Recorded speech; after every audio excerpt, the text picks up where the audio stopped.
Chapter 18. A Surprising Visitor. The children's mother was astonished to see Moonface and the saucepan man arriving to the cottage with the children. "Mother, can they stay the night?" asked Joe. "They've been so good to us in lots of ways, and they won't want to go back to the tree tonight, because somebody is waiting there to scold them." "Dear me," said Mother, even more surprised. "Well, yes, they can stay. You and Rick must sleep downstairs on the sofa. If they'd like to help in the garden for a day or two, they can stay longer." "Oh," said Moonface, pleased. "That would be fine. I'm sure what's-his-name will have forgotten about our scolding if we can stay away for a few days. Thank you very much. We will help you all we can. Would you like one of my very special kettles?" asked Saucepan Man gratefully, "or a big saucepan for you to cook soup bones in?"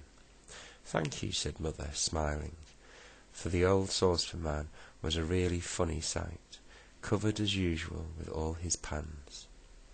"I could do with a strong little kettle, but let me pay you."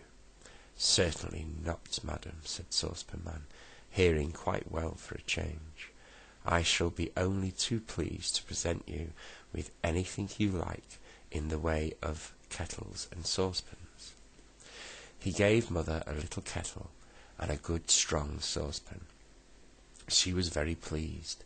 Moonface looked on, wondering what he could give her. He put his hand in his pocket and felt around a bit. Then he brought out a bag and offered it to the children's mother. "Have a bit of toffee?" he asked. Mother took a piece.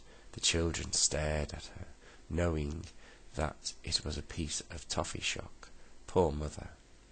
The toffee grew bigger and bigger and bigger in her mouth as she sucked, and she looked more and more surprised. At last, when she felt like it just was too big for her whole mouth, it exploded into nothing at all, and the children squealed with laughter.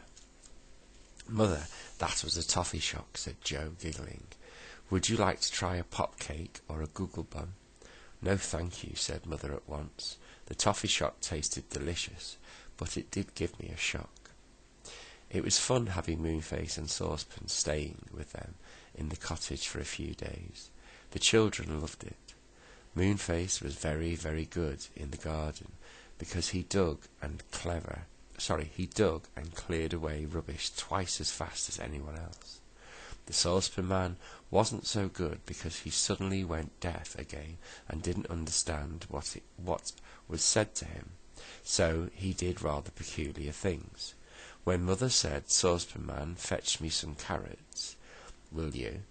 he thought she'd asked for some sparrows, and he spent the whole morning trying to catch them. Then he went into the kitchen, looking very serious. "I can't bring you any sparrows," he said.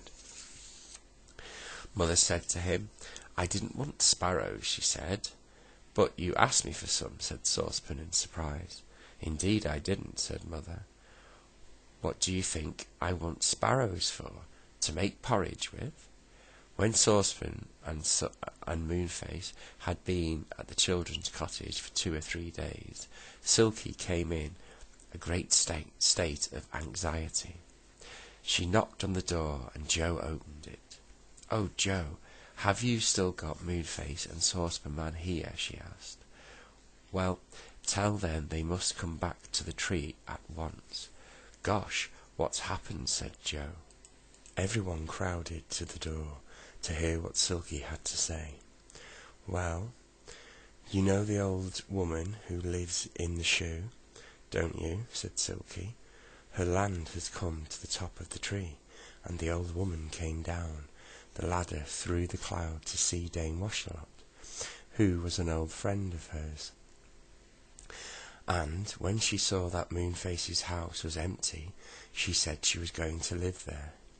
She said she was tired of looking after a pack of naughty children." "Oh no," said Moonface, looking very depressed. "I don't like that old woman. She gives her children soup without any bread, and she pushes them and sends them to bed when they are only a little bit naughty. Couldn't you tell her that the house in the tree is mine, and I'm coming back to it?" "I did tell her that," said Silky. "But you think she took any notice of me?" "Not a bit. She just said in a horrible kind of voice, 'Little girls should be seen and not heard.'" "And she went into your house, Moonface, and began to shake all the rugs." "Well," said Moonface, his temper rising, "well, to think of somebody shaking my rugs! I hope she falls down the slippery slip." "She won't," said Silky. She peered down it and said, "Ah, a coal hole, I suppose. How stupid! I shall have to all right, sorry. I hope she falls down the slippery slip." "She won't," said Silky. She peered down it and said, "Ha, a coal hole, I suppose. How stupid! I shall have a board made and nail that up." "Well, I never," cried Moonface, his big round face getting redder and redder. "Nailing up my lovely slippery slip? Just wait till I tell her a few things. I'm going this very minute." "I'll come with you," said Saucepan Man. "Are you coming too, children?" "Mother, Saucepan and Moonface have to go and get their home back," called Joe. "Can we go with them for a little while? We won't be long." "Very well," said Mother. Moonface and Saucepan Man went to say good-bye to her and thank her for having them. Then they and the 4 children and Silky sped off to the enchanted wood. "I'll tell that old woman a few things," cried Moonface. "I'll teach her to shake my rugs. Does she think she is going to live in my dear little round house? Where does she think I'm going to live? In her shoe, I suppose." The children couldn't help feeling rather excited as they ran to the tree. They climbed up it quickly and at last came to Moonface's door. It was shut. Moonface banged on it so loudly that the door shook. The door flew open and a cross-faced old woman glared out. Do you want to break my door down?" she cried. "'Tisn't your door," shouted Moonface. "It's mine." "Well, I've taken the house now," said the old woman. "I'm tired of all those naughty children, and I don't want to live in that shoe any more. I'm going to live here by myself and have a good time. Dame Washalot is an old friend of mine, and she and I have lots of chats about old times." She slammed the door in their faces. Moonface peered in at the window. He groaned. "She's nailed up the slippery slip," he said. "She's put my bed across the board she's nailed there. Whatever am I going to do?" "I'll see if I can do something," said the old Saucepan Man unexpectedly.